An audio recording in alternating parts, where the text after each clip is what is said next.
हमें आदित्य योगीनाथ सबसे ज्यादा नापसंद थे, लेकिन बात सुनो, सबसे ज्यादा नापसंद थे नरेंद्र मोदी से भी ज्यादा। लेकिन पिछले दिनों कई वाकयात ऐसे हुए जिसमें योगी आदित्यनाथ ने यह साबित किया कि वो राजधर्म का पालन कर रहे हैं। उन्होंने अयोध्या में जो खुराफाती हिंदू आए थे, टोपियां लगाकर मुसलमानों को बदनाम करने के लिए, मस्जिदों को नापाक करने के लिए, उन्होंने उन हिंदुओं को बेनकाब करके उन्हें गिरफ्तार करके जेल भेजने का काम किया। हम मुबारकबाद पेश करते हैं। हम बुराई की बुराई करने वाले लोग हैं, लेकिन अच्छाई की अच्छाई करना भी हमारी जिम्मेदारी है। हम नाइंसाफी वाले लोग नहीं हैं। बरेली के कर्मचारी नगर का वाकया आपको याद होगा। एक ने अपनी रिश्तेदार 6-7 साल की बच्ची का रेप किया और उसे मरा समझ लिया, और फिर उसने हंगामा शुरू किया कि मुसलमानों ने बच्ची का रेप करके मार डाला। ये तो बरेली के प्रशासन की ऐसी सूझबूझ, जिसने उसे बेनकाब किया, खुद ही रेप किया था, खुद ही शोर मचा रहा था और दंगा कराने का माहौल उसने पूरा बना दिया था, लेकिन जिला पुलिस ने उसको बेनकाब करके जेल भेजने का काम किया। हम उनकी भी तहे दिल से शुक्रगुजार हैं। और जब जब अमन का और इंसाफ का काम होता रहेगा, हम तुम्हारे साथ थे और तुम्हारे साथ खड़े रहेंगे। बेईमानी हमसे बर्दाश्त नहीं होती है, ना हम बेईमान हैं, ना बेईमानी हम पसंद करते हैं। अब एक बात और समझ लो, अगरचे मौसम भी ठीक है और शामियाना भी लगा हुआ है, लेकिन फिर भी मुझे आपकी तकलीफ का, आपकी परेशानी का एहसास है। मैं बात को ज्यादा तवील नहीं करूंगा, इतना कह के बात को खत्म करना चाहता हूं कि जो माहौल आज मैंने बरेली में दिखाया है, ये मैं 10 तारीख के जुमे में भी दिखा सकता था, मैं 17 तारीख के जुमे में भी दिखा सकता था, और मैंने जयपुर में भी जुमा नहीं था। ये जुमे से डर गए हैं। इन्हें ये बताना जरूरी है, इन्हें ये बताना जरूरी है कि गुलामाने मुस्तफा के लिए कोई जुमा नहीं, कोई इतवार नहीं। हम हर दिन गुलाम हैं, हर वक्त गुलाम हैं। तो जो माहौल आज मैंने बरेली में दिखाया है, अगर मेरी बात पर तवज्जो नहीं दी गई तो इंशाअल्लाह हिंदुस्तान के हर सूबे में ये माहौल बनाकर दिखाया जाएगा। जब तक गिरफ्तारी नहीं होगी, जब तक हमें इंसाफ नहीं मिलेगा, हम मांग नहीं करेंगे। लेकिन जब तक हमें इंसाफ नहीं मिलेगा, ऐसा माहौल हम लगातार बनाते जाएंगे।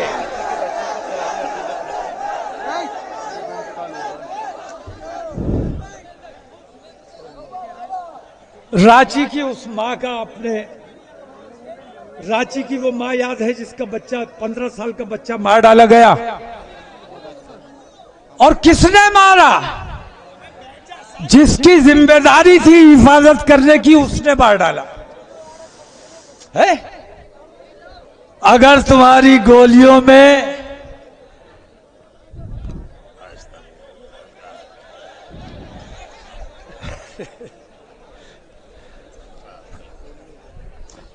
गोलियां अगर हिंदू और मुसलमान देख के चलेंगी, बेईमानी और ईमानदारी देख के गोली चलाओ। चोर कौन है और शाह कौन है ये देखकर गोली चलाओ। मैं उन नौजवानों का भी पुरजोर हिमायत करता हूं। अग्निपथ, अरे जब तूने नाम अग्निपथ रख दिया तो आग तो लगनी ही थी। अगले देखो कहां से लेके आए हैं, अग्निपथ। हमारे नौजवानों का मुस्तकबिल तबाह करने का ठेका इस नरेंद्र मोदी ने लिया हुआ है। हमारे उन बच्चों की मैं हिमायत करता हूं जो इस अग्निपथ 4 साल की बेगारी, इसके खिलाफ जो लोग एहतजाज कर रहे हैं, मैं उन लोगों की हिमायत करता हूं और इस अग्निपथ योजना को फौरी तौर पर बंद किया जाना चाहिए। उस औरत को याद करो मेरे भाइयों, मैं रोया हूं उस औरत के इकलौता बेटा, इकलौता बेटा, और फिर वो मां कह रही है कि मेरा बेटा इस्लाम पर कुर्बान हुआ है, मोहम्मद की शान पर कुर्बान हुआ है। इस्लाम जिंदाबाद था और इस्लाम जिंदाबाद रहेगा। आज हम तमाम लोग उस 15 साल के बच्चे की मां को खिराज अकीदत पेश करते हैं और उसके हक में दुआ करते हैं, अल्लाह तबारक ताला उसे सब्र जमील अता फरमाए। बात काफी तवील हो गई, इतनी बात करने का मेरा इरादा नहीं था, लेकिन जज्बाती आदमी हूं, कुछ बातें ऐसी हो जाती हैं, गुस्सा आ जाता है, गुस्सा आ जाता है, और हम जो दिल में कुछ और हो, जबान पे कुछ और हो, ये हमसे हो नहीं पाता है। ए भाई बैठ जाओ यार, लोगों को परेशानी हो रही है, नहीं अब खत्म कर रहा है। तो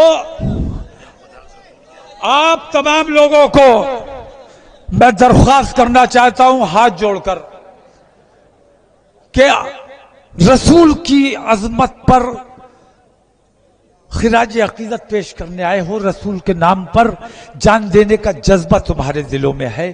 जितनी मोहब्बत से आए हो, जितनी मोहब्बत से आए हो, जितनी शांति से आए हो, इसी शांति से तुम्हें वापस जाना है। रास्ते में शोर-ओ-गुल नहीं करना है, नारेबाजी नहीं करना है, और चुप जाओ। और जाने से पहले एक बार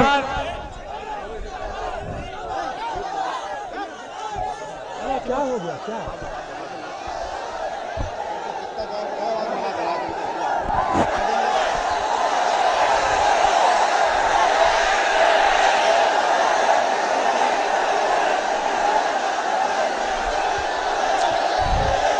तो बताओ,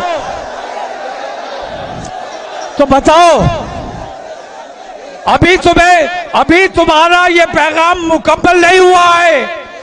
जब तक तुम जैसे यहां आए हो ऐसे ही शांति के साथ अपने घरों तक वापस नहीं पहुंच जाओगे, तब तक ये पैगाम मुकम्मल नहीं होगा। क्या बात है, क्यों मुखातिब हो रहे हो? उधर देखो, मैं तुम क्यों देख रहे हो?